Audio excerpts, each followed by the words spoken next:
Hello, as you remember, we paused on this purple surface here, and now what we are going to do, we are going to create multiple geometries in a random way, and then we'll be creating sort of a visual representation of their volumes with sort of colors.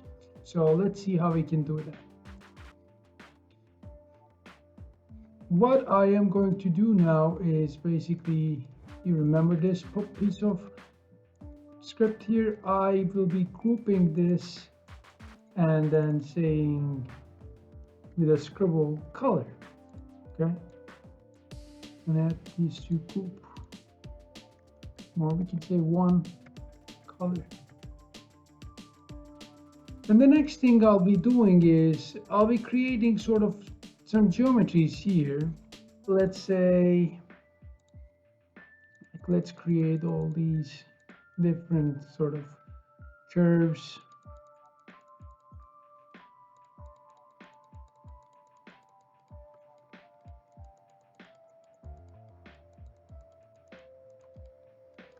And then what we are going to do is we are going to like extrude them somehow. Let's grab the curve component and let's say select multiple curves. And what we are going to do is we are going to use their these curves to as our basis to extrude them, right?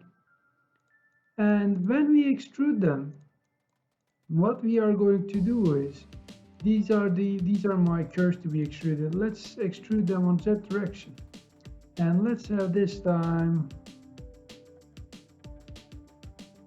I don't know, 1500. And when we extrude them by 1500, you see their heights are the same, okay? And when we see their heights are the same, but there's something different about these curves, right? Their areas are different, or their volumes, their areas are different, not the volumes.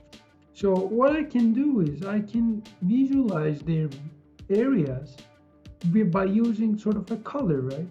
So let's imagine the smallest one gets color A, the largest one gets color B, and how I can do that.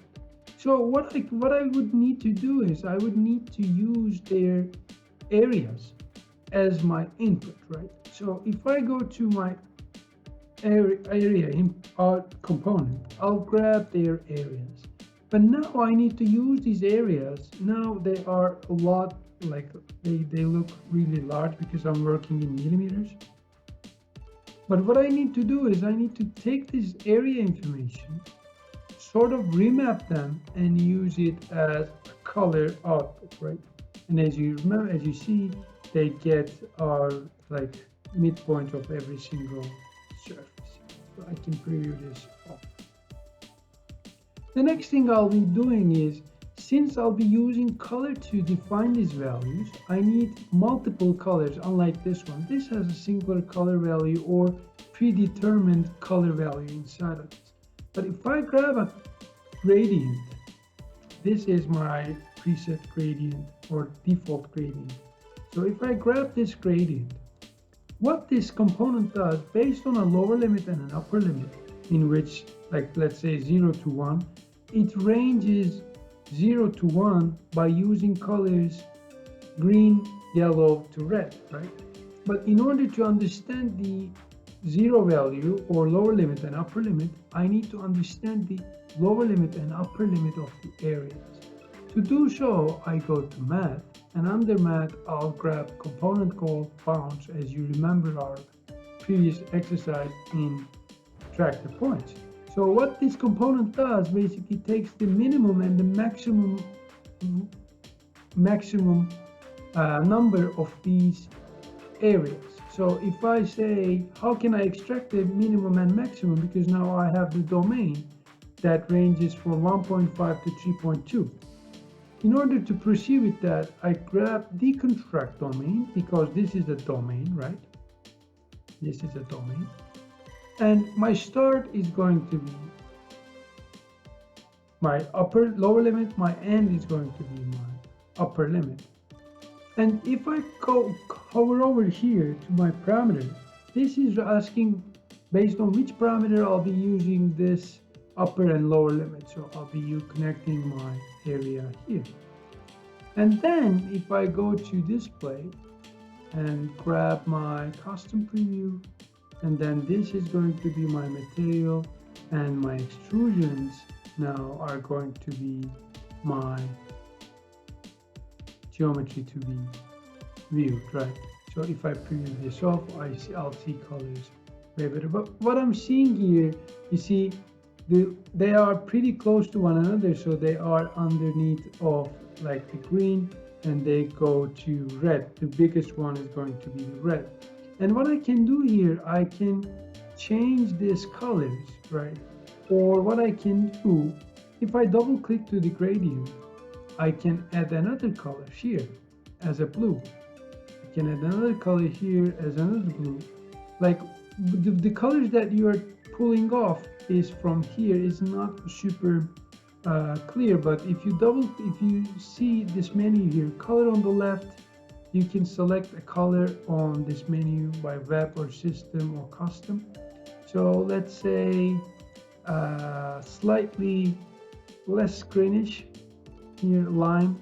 And as you see, the left part of this point is lime, but the right still is blue. So I go to here and select it lime again.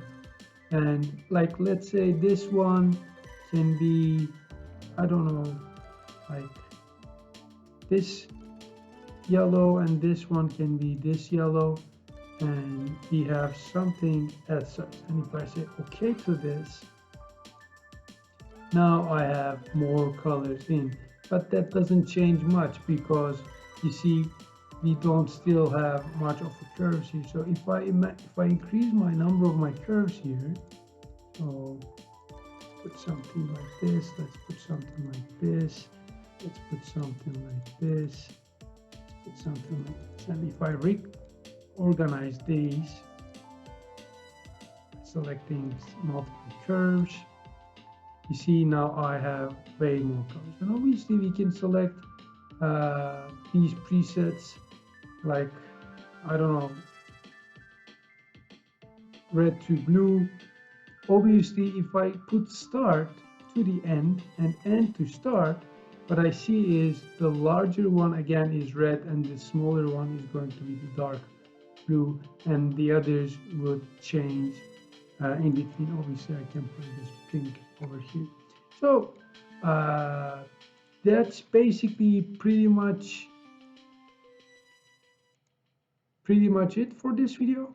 And you can see now here all the changed colors of the surface areas based on their, or you can see the surfaces in different colors that are changed based on their area. So that's pretty much it for this video, and I'll see you in the next one.